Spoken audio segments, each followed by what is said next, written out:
إن الله وملائكته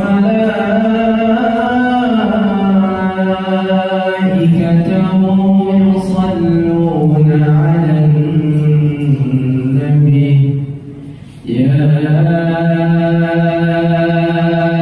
أيها الذين آمنوا صلوا عليه وسلموا تسليما اللهم صل وسلم وبارك على أشرف الأرض والعجم وإمام مكة والمدينة والحرم سيدنا ومولانا محمد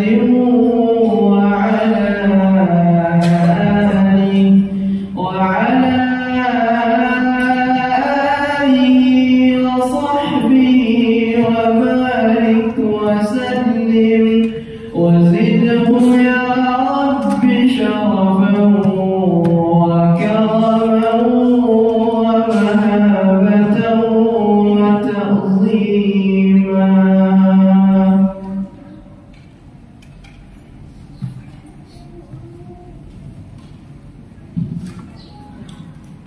Assalamualaikum warahmatullahi wabarakatuh.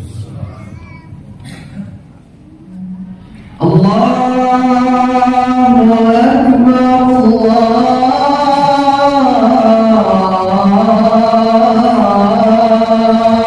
Akbar, la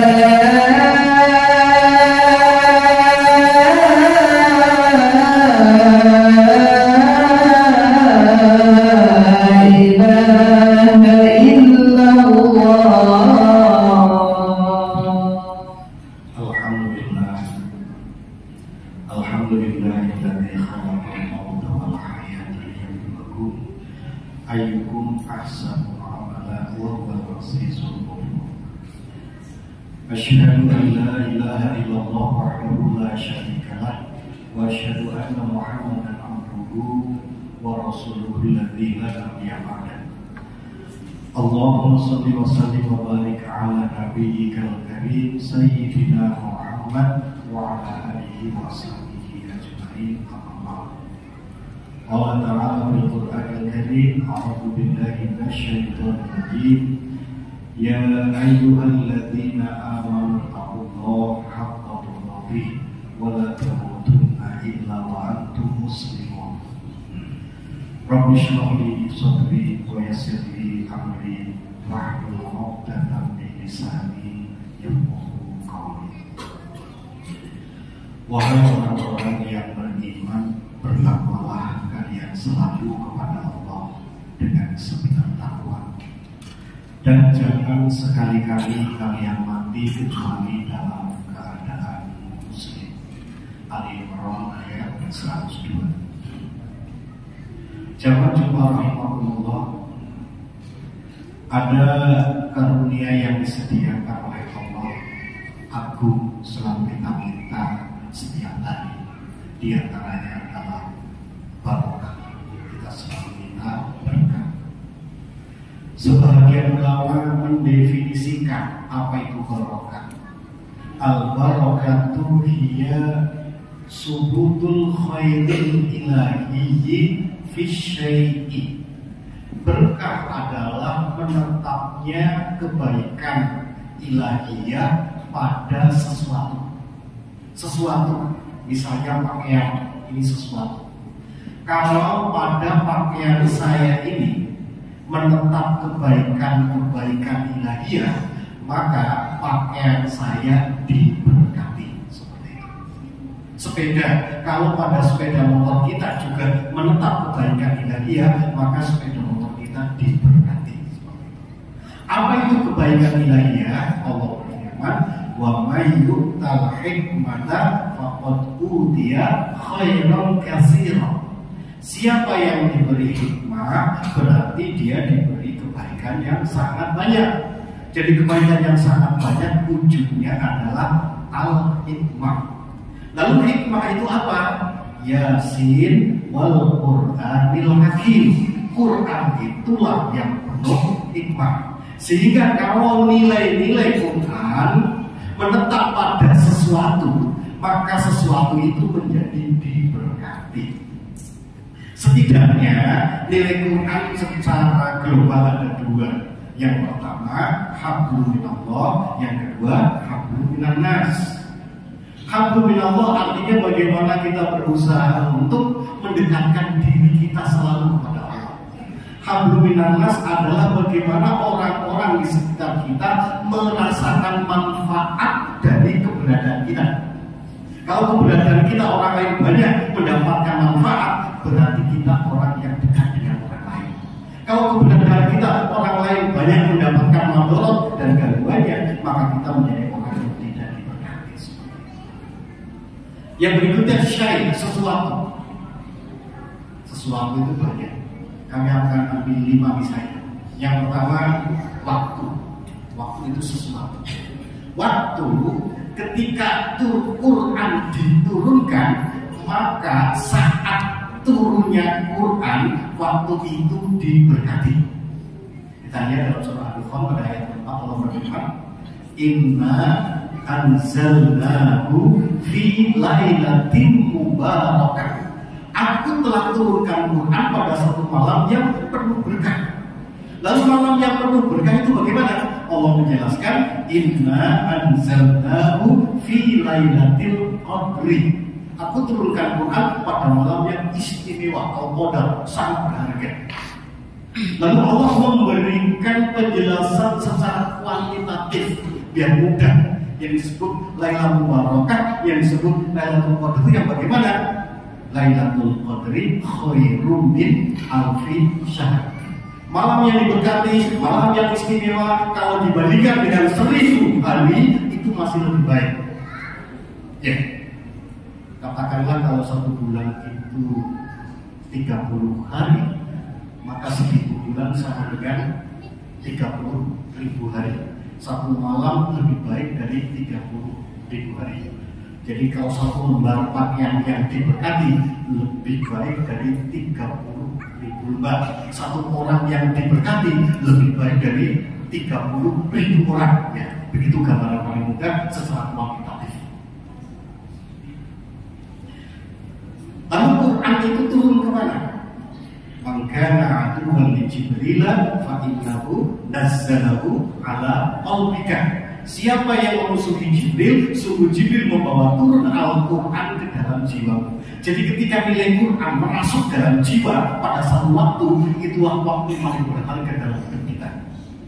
Ketika Quran masuk dalam jiwa kita, memperkuat keyakinan tauhid kita, memperbaiki cara berpikir kita, memperbaiki sikap kita, lalu juga semakin meneruskan langkah-langkah dan ucapan kita, maka itu waktu yang paling berharga dalam hidup kalau dibandingkan dengan 30.000 hari masih lebih baik. Yang kedua waktu, tempat ya, tempat. Tempat juga ada yang diberkati, ada yang tidak diberkati. Tempat yang diberkati adalah tempat di mana di situ nilai-nilai Quran dilaksanakan. Paling potensial tempat yang punya gravitasi, daya tarik yang sangat kuat untuk orang melaksanakan kebaikan dari Quran adalah masjid. Sehingga masjid itu diberkati. Di luar masjid mungkin kita bernyanyi, begitu masuk masjid diganti dengan zikir. Di luar masjid mungkin kita membuka orang, mau masuk masjid menutup orang. Pokoknya masjid punya daya tarik yang sangat kuat untuk orang berbuat baik. Sehingga masjid adalah tempat yang diberkati. Allah berfirman, Inna awwala baitin wudi'a lin-nasi lalladzi bi Bakkah mubarakah. Sesungguhnya tempat, ya rumah yang dibangun pertama oleh umat manusia untuk mendekatkan diri pada Allah untuk ibadah, itulah Ka'bah yang ada di Mekah, mubarakah, yang selalu diberkati. Subhanalladzi asra bi 'abdihi lailan minal masjidil haram ilal masjidil aqsa alladzi barakna haulah. Maha suci dan yang memperjalankan Nabi Muhammad dari Masjidil Haram ke Masjidil Aqsa alladzi barakna, yang diberkati sekelilingnya. Sehingga masjid adalah tempat terbaik, tempat paling berharga. Sampai Nabi menjelaskan dalam hadis yang sangat populer, tempat paling baik adalah masjid, tempat paling buruk adalah pasar. Orang paling baik adalah orang yang paling awal masuk masjid, paling akhir keluar dari masjid. Orang yang paling buruk adalah orang yang paling awal masuk pasar, paling akhir keluar dari pasar. Bagaimana kita memaknai hadis ini? Coba kita maknai lewat hadis lain. Misalnya Rasul memberi informasi kepada kita, nanti pada hari kiamat ada 7 golongan orang yang mendapat naungan dari Allah. Salah satu di antara 7 adalah rajulun qalbuhu mu'allaqun bil masjid. Orang yang hatinya terpaut di masjid. Mungkin badannya di pasar, tapi hatinya tetap di masjid. Dia kepingin menjadikan tempat dagangannya sebagai upaya untuk mendekatkan diri pada Allah, melaksanakan ajaran Allah dalam hal niaga. Di pasar juga dia kepingin berbuat baik kepada sesama manusia, sehingga orang-orang di pasar mendapatkan manfaat dari keberadaannya. Begitupun di rumah, begitupun di kantor, di mana saja. Nah, orang yang kayak begini itu nyaris orang yang tidak pernah keluar dari masjid. Tapi ada juga orang yang badannya di masjid, hatinya tetap di pasar. Kalau perlu menjadikan ibadah sebagai sarana transaksi untuk mendapatkan keuntungan duniawi, itulah orang paling tidak pernah keluar dari pasar. 3. Person, orang juga ada yang diberkati, ada yang tidak. Siapakah orang yang diberkati? Adalah orang yang menjadikan nilai-nilai Quran itu menjadi kepribadiannya. Yang paling pasti adalah Nabi dan Rasul. Nabi Isa alaihissalam diabadikan ungkapannya dalam Al-Quran. Allah berfirman tentang Nabi Isa, wa ja'alani mubarakan aynama kuntu. Allah menjadikan saya orang yang selalu diberkati dimanapun saya berada. Begitu Nabi Isa. Dalam tasyahud kita selalu memohon berkah. Wa barik ala Muhammad wa ala ali Muhammad kama barakta ala Ibrahim wa ala ali Ibrahim. Kita mohon berkah untuk Nabi Muhammad dan keluarga, begitupun untuk Nabi Ibrahim dan keluarga. Karena keluarganya Nabi Muhammad, keluarga Nabi Ibrahim adalah orang-orang yang melaksanakan wahyu. Seperti itu. 4. Fasilitas. Baik fasilitas transportasi, motor, mobil, pesawat, fasilitas akomodasi, mungkin rumah, gedung, dan sebagainya. Fasilitas komunikasi, ada HP, fasilitas konsumsi, ada makanan, minuman. Itu ada yang diberkati, ada yang tidak diberkati. Ketika fasilitas atau sarana pendukung kita gunakan untuk mendekatkan diri kepada Allah, untuk melaksanakan nilai Quran, maka fasilitas itu menjadi diberkati. Sehingga misalnya kita mau makan fasilitas konsumsi, itu pun kita mohon berkah. Allahumma barik lana fima razaqtana. Mohon diberkati itu nasinya, sayurnya, air minumnya, piringnya, semuanya. Karena itu kalau diberkati masuk ke dalam perut kita, kepingin berbuat baik, akhirnya bisa menjadikan kita dekat pada Allah dan keberadaan kita ada manfaat bagi sesama karena selalu ingin berbuat baik. Lalu Allah Subhanahu wa Ta'ala membedakan fasilitas yang diberkati, artinya fasilitas yang digunakan untuk pendekatan diri pada Allah, dan yang tidak diberkati. Ada bedanya dan ekstrim. Misalnya Allah berfirman dalam surah Al-Baqarah ayat 261, masalul ladzina yunfiquna amwalahum fi sabilillah. Perumpamaan orang yang memanfaatkan, menggunakan seluruh aset-asetnya, fasilitas-fasilitasnya fisabilillah dalam rangka perjalanan menuju Allah Subhanahu wa Ta'ala sebagai sarana pendukung untuk mendekat diri pada Allah, sarana pendukung untuk berbuat baik pada sesama. Itu kama salih habatin, seperti satu biji yang tumbuh 7 tangkai, setiap tangkai berbuah 100. Jadi 700 kali lipat. Apakah pohon itu hanya berbuah sekali saja? Tidak. Tukti ukulaha kullahinin. Dia berbuah setiap musim. Jadi kalau satu kali berbuah 700, yang 700 tumbuh semua, berbuah 700 lagi, sementara pohon hidupnya masih begitu terus, ya berbuah terus. Lalu Allah menjelaskan, wallahu yudha'ifu. Akhirnya Allah melipat gandakan dengan pelipatan yang sangat banyak sekali, tidak sekedar 700. Bedakan dengan fasilitas yang tidak diberkati. Hakikatnya fasilitas itu atau benda-benda itu hanya merupakan susunan dari partikel kecil yang bernama atom. Apapun, baik gedung, baik makanan, pakaian, itu susunan dari partikel kecil yang bernama atom. Nah, misalnya atom segede masjid Jabal Salam ini, itu ada inti atom kecil di tengah kayak jarum, sehingga banyak ruang kosong. Di negara maju kan rata-rata punya laboratorium yang bisa menghasilkan suhu sampai berapa puluh ribu derajat Celcius. Kalau atom dimasukkan di situ pecah dan nampak. Atom yang pecah itu disebut dengan quarks. Ya. Nanti fasilitas yang tidak digunakan untuk sabilillah itu akan dipanaskan. Misalnya Allah berfirman dalam surah At-Taubah pada ayat 34 dan 35. Walladzina yaknizuna dzahaba wal fiddata wa la yunfikunaha fi sabilillah.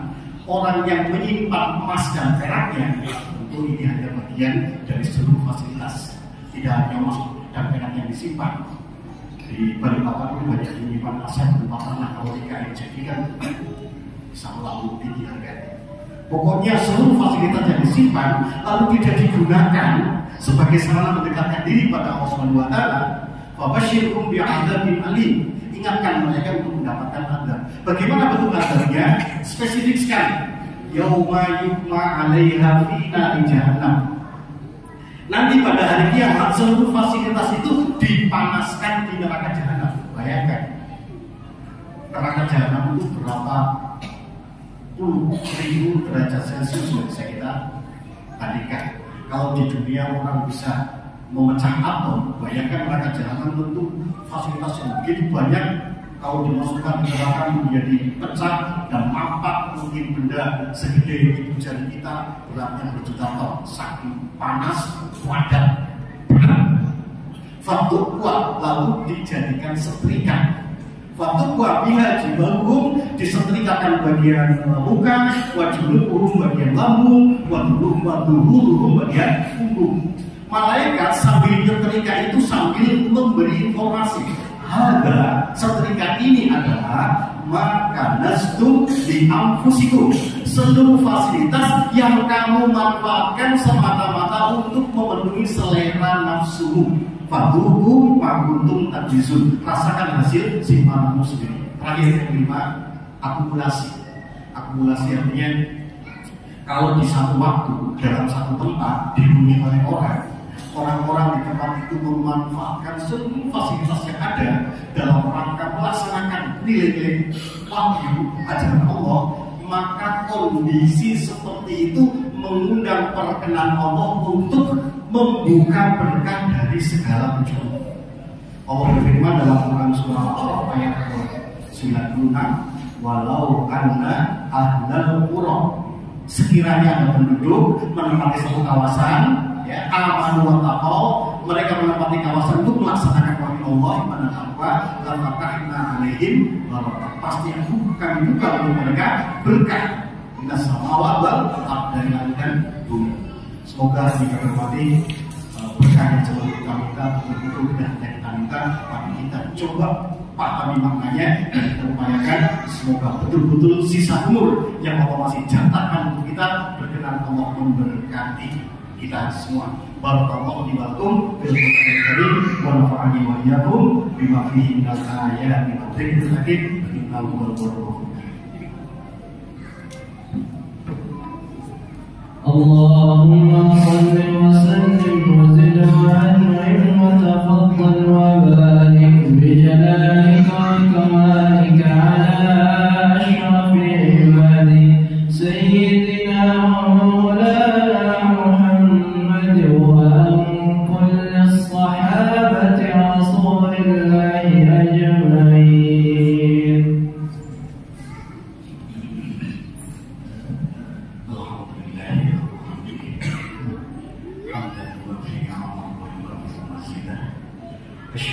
لا إله إلا الله وحده لا شريك له وأشهد أن محمدا عبده ورسوله الذي لا نبي بعده اللهم صل وسلم وبارك على سيدنا محمد وعلى آله وصحبه أجمعين أما بعد قال تعالى في القرآن الكريم أعوذ بالله من الشيطان الرجيم يا أيها الذين آمنوا اتقوا الله حق تقاته ولا تموتن إلا وأنتم مسلمون واعلموا أيها المؤمنون أن الله تعالى صلى على نبيه قديما وبدأ بنفسه تعظيما وقال تعالى إن الله وملائكته يصلون على النبي يا أيها الذين آمنوا صلوا عليه وسلموا تسليما